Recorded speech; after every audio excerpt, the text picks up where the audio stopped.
RKS, le décryptage. RKS décrypte l'actu des Grenoblois. Eva-Marie Françoise. Bonjour Marie. On va de nouveau parler de la Covid-19 et d'un vaccin qui pourrait être bientôt disponible. Efficace à 90%, il est développé par les laboratoires Pfizer et BioNTech. Ces résultats ont été dévoilés lundi à l'issue d'un 3e essai clinique des laboratoires. D'après le communiqué de presse de ces derniers, il a été testé sur plus de 43 000 participants et aucun d'eux n'a montré durant les expériences une quelconque anomalie. Un autre essai clinique doit se poursuivre sur 164 autres personnes contaminées par la Covid-19 cette fois-ci. Objectif, récolter des données complémentaires et avoir des résultats en plus sur l'efficacité du vaccin sur ces malades. Mais déjà, ces premiers résultats démontrent que la protection contre le virus avec le vaccin arrive 28 jours après la vaccination.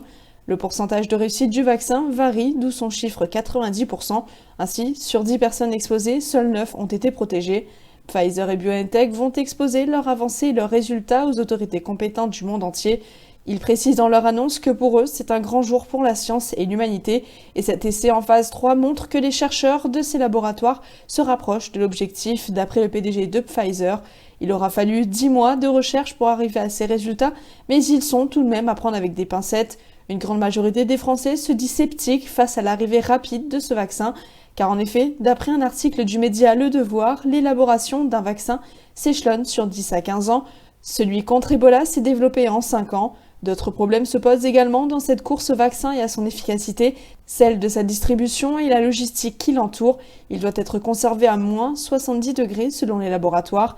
Et puis pour le moment, ce vaccin contre la Covid-19 efficace à 90% n'est pas commercialisé. Il doit encore être évalué par d'autres essais et plusieurs autres autorités compétentes. Mais déjà, il est à noter que c'est un grand pas pour la communauté scientifique et la recherche. RKS, le décryptage. RKS décrypte l'actu des Grenoblois.